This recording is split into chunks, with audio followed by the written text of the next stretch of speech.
Hello students, welcome back to my channel. आज इस video में हम डिस्कस करेंगे पार्ट 2 ऑफ द पार्ट 1 जो लास्ट टाइम मैंने डिस्कस किया था अबाउट द इंडियन प्लानिंग, जहां पर हमने डेवलपमेंट के बारे में पढ़ा, मॉडल्स ऑफ डेवलपमेंट के बारे में पढ़ा, प्लानिंग किस तरीके से हो रही थी इंडिया में ये पढ़ा, तीनों प्लान्स को स्टडी किया। अब तीनों प्लान्स को पढ़ने के बाद हमने ये देखा कि फोर्थ प्लान में हमें प्लान हॉलिडे जो है वो लेना पड़ा था।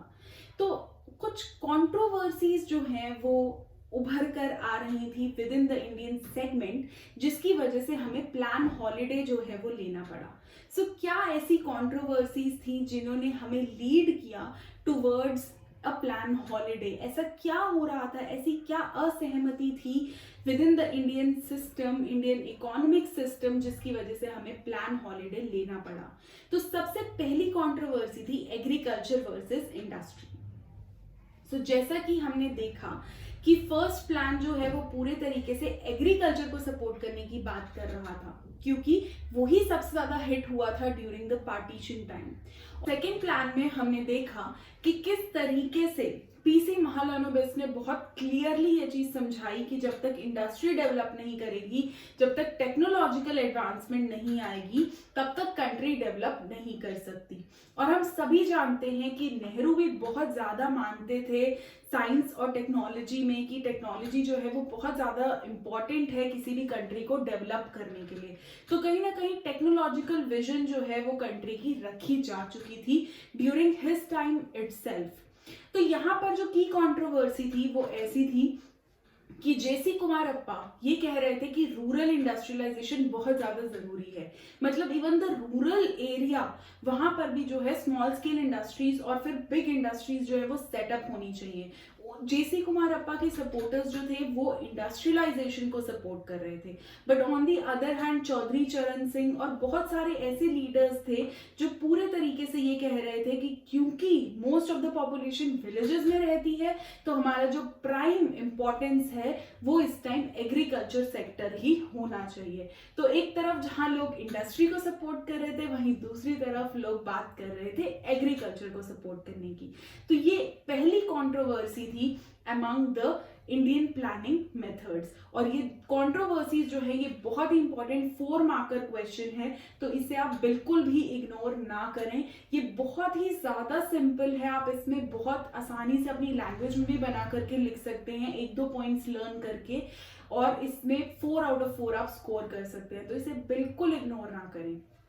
सेकेंड कंट्रोवर्सी थी public versus private. So public sector चुने या प्राइवेट सेक्टर चुने, इकोनॉमी जो है वो एमएनसीज के थ्रू प्लान होनी चाहिए या स्टेट ओनरशिप होनी चाहिए, प्राइवेट प्रॉपर्टी अलाउड कर दें या सारा कुछ स्टेट ही ओन करे। ये सारे कंफ्यूजन में इंडिया ने जो है वो मिक्स्ड इकोनॉमी को अडेप्ट किया, जहां पर हमने प्राइवेट और पब्लिक दोनों को ही अपने अंदर एनकम्पस किया, और इसलिए जो है डिवाइडेड ओपिनियन बनी रही और कंट्रोवर्सीज भी बढ़ती चली गई। सो दो को जो की कंट्रोवर्सीज थी वो पहली थी एग्रीकल्चर वर्सेस इंडस्ट्री और दूसरी थी पब्लिक वर्सेस। जब ये सारी चीजें हो रही थी तो साथ ही साथ इंडिया ने कुछ लैंड रिफॉर्म्स को भी लाने की बात की। इंडिया ने कहा कि अगर हम लैंड रिफॉर्म्स लाएंगे तभी जो हमारी इकोनॉमी है वो ज्यादा अच्छे से डेवलप कर पाएगी।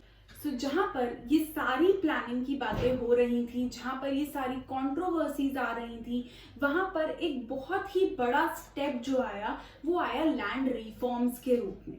ऐसा माना गया कि कुछ रिफॉर्म्स हमें करने चाहिए अपनी इकोनॉमी में, जिससे कि बेटरमेंट हो सकेगी in the area of agriculture, क्योंकि चाहे कुछ भी हो एग्रीकल्चर को डेवलप तो हमें करना ही करना है।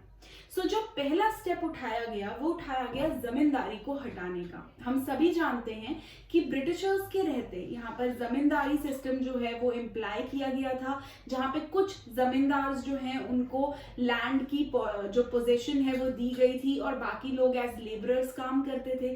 सो ये जो जमींदारी सिस्टम था इसको हटाया गया और उसका जो पोजीशन है वो काफी सारे फार्मर्स में डिस्ट्रीब्यूट किया गया। सो लैंड रिफॉर्म में पहला रिफॉर्म था जमींदारी सिस्टम को हटाना। सेकेंड जो था वो ये था कि जो बड़े लैंडलॉर्ड्स थे उनका पॉलिटिक्स में बहुत ही इंपॉर्टेंट रोल हो गया था, क्योंकि नेचुरली उनके पास पैसा था तो वो अपने डिसीजंस को मैनिफेस्ट कर सकते थे और लोगों को अपने साथ इंक्लूड कर सकते थे और अपनी जो है वो पॉलिटिक्स में चला सकते थे। तो उनकी कैपेसिटी को भी कम करना जो है वो सेकेंड स्टेप माना गया लैंड रिफॉर्म्स का। नेक्स्ट जो था वो कंसोलिडेशन ऑफ लैंड था। सो जहां पर छोटे छोटे लैंड जो हैं वो ओन किए जा रहे थे बाय डिफरेंट फार्मर्स। अगर एक छोटा लैंड है देन एक छोटा लैंड है तो आप उस पर बहुत ज्यादा चीजें ग्रो नहीं कर सकते हो क्योंकि आपके पास एरिया की रिस्ट्रिक्शन है। बट अगर हम सारे लैंड को कंसोलिडेट कर दें, साथ में मिला दें, तो आप बहुत लार्ज स्केल पर प्रोडक्शन जो है वो वहां पर कर सकते हो। सो कंसोलिडेशन ऑफ लैंड जो है वो थर्ड लैंड रिफॉर्म था जो कि सजेस्ट किया गया बाय द सजेस्टर्स कि इससे जो है हम एग्रीकल्चर को और बेटर बना सकते हैं। नेक्स्ट जो था वो था सीलिंग को सेट करना, यानी अपर लिमिट को सेट करना कि आप कितना लैंड ओन कर सकते हो, ताकि सिर्फ एक पर्टिकुलर ग्रुप ऑफ पीपल ही जो है वो ही जो है वो लैंड को ओन ना करें और बहुत सारे फार्मर्स के पास जो है ओनरशिप जा सके।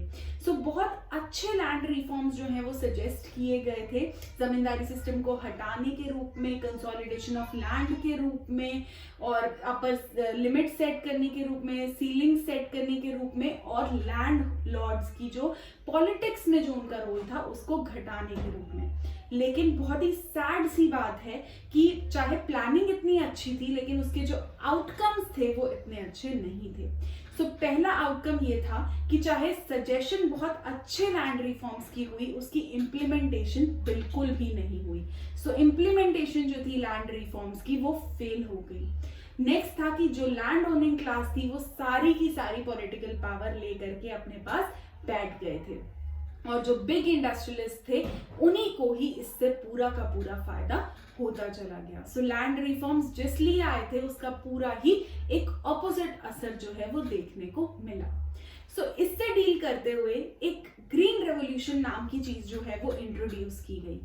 ऐसा ही माना गया प्लानिंग में कि अगर हम high yielding variety seeds, pesticides, insecticides ये सब अगर हम यूज करते हैं, फर्टिलाइजर्स अगर हम यूज करते हैं तो उससे इरिगेशन फैसिलिटीज प्रोवाइड करने से जो है हमारे फार्मर्स को बहुत ज्यादा हेल्प मिलेगी और प्रोडक्शन भी जो है वो बढ़ाई जा सकेगी।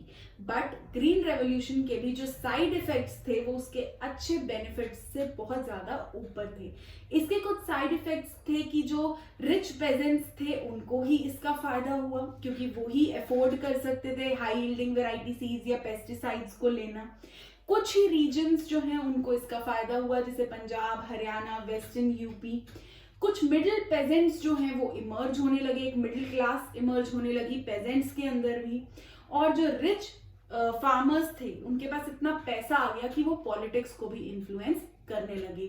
सो अल्टीमेटली लैंड रिफॉर्म हो या ग्रीन रेवोल्यूशन हो, आया तो वो सभी फार्मर्स के बेनिफिट में था, लेकिन एक पर्टिकुलर ग्रुप को ही इसका फायदा हुआ और वो लोग पॉलिटिकली भी बहुत ज्यादा एक्टिव होना शुरू हो गए। जैसे अभी भी फार्मर्स मूवमेंट में हम देख सकते हैं कि कहीं ना कहीं पॉलिटिकल कलर हमें देखने को मिल ही जाता है। इस पूरे एरा में, इस पूरे प्लानिंग के स्फीयर में, चाहे डेवलपमेंट की बात हो, चाहे मॉडल्स की बात हो, चाहे तीनों प्लान्स की बात हो, चाहे कंट्रोवर्सीज की बात हो, चाहे लैंड रिफॉर्म की बात हो, चाहे लैंड रिफॉर्म से होने वाले फेलियर की बात हो, ग्रीन रेवोल्यूशन के आने की बात हो या ग्रीन रेवोल्यूशन के भी साइड इफेक्ट्स की बात हो, इन सभी का एक ड्रास्टिक चेंज आया था जब इंदिरा गांधी जो है वो पावर पर आई थी नेहरू के और शास्त्री जी के बाद। सो उस एरा को भी अब हम नेक्स्ट वीडियो में पढ़ेंगे, बट उससे पहले हम इसके नोट्स देख लेते हैं। ओके, सो जो मेजर की कंट्रोवर्सी थी वो थी एग्रीकल्चर वर्सेस इंडस्ट्री, जहां पर जेसी कुमारप्पा ने कहा था कि इंडस्ट्रियलाइजेशन बहुत ज़रूरी है, इवन रूरल सेक्टर का भी। चरण सिंह ने कहा था कि एग्रीकल्चर को इम्पोर्टेंस दो तभी कंट्री डेवलप करेगी। और पब्लिक वर्सेस प्राइवेट, जिसमें मिक्स्ड इकोनॉमी को हमने अडेप्ट किया और एक डिवाइडेड ओपिनियन हमें देखने को मिली within the Indian political sphere. Outcomes of planning की बात करूं तो कोई लैंड रिफॉर्म नहीं हुआ, पॉलिटिकल पावर भी लैंड ओनिंग क्लास के ही हाथ में रही और बिग इंडस्ट्रियलिस्ट को ही इसका फायदा भी हुआ। लैंड रिफॉर्म्स कौन कौन से आए थे? जमींदारी को हटाना, लैंडलॉर्ड्स की पॉलिटिक्स में जो रोल है उसको कम करना, लैंड को कंसोलिडेट करना और सीलिंग या अपर लिमिट जो है वो लैंड की सेट करना।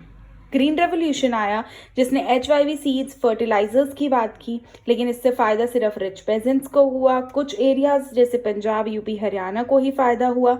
मिडिल क्लास के पेजेंट्स इमर्ज हो गए और रिच फार्मर्स जो हैं उन्होंने पॉलिटिक्स को इन्फ्लुएंस करना शुरू कर दिया। इसके बाद कुछ डेवलपमेंट्स हुई 1960s में, इंदिरा गांधी आई और बहुत ही ज़्यादा ड्रास्टिक चेंज जो है वो हमें हमारे प्लानिंग में देखने को मिला।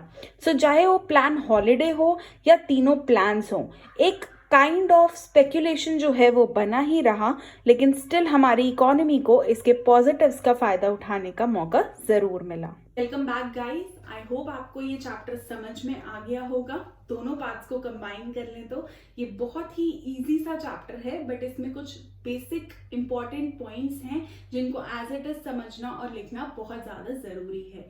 आई होप मैं आपके ये डाउट्स को क्लियर कर पाऊँ। अगर आप कमेंट सेक्शन में उन्हें लिख देंगे तो इंस्टाग्राम पेज को फॉलो कर लीजिए, फेसबुक पेज को भी फॉलो कर लीजिए और इसको लाइक, शेयर और कमेंट करना बिल्कुल भी मत भूलिए। मैं आपको मिलूंगी in my next video day after tomorrow. Till then, take care of yourself. God bless you all. Thank you.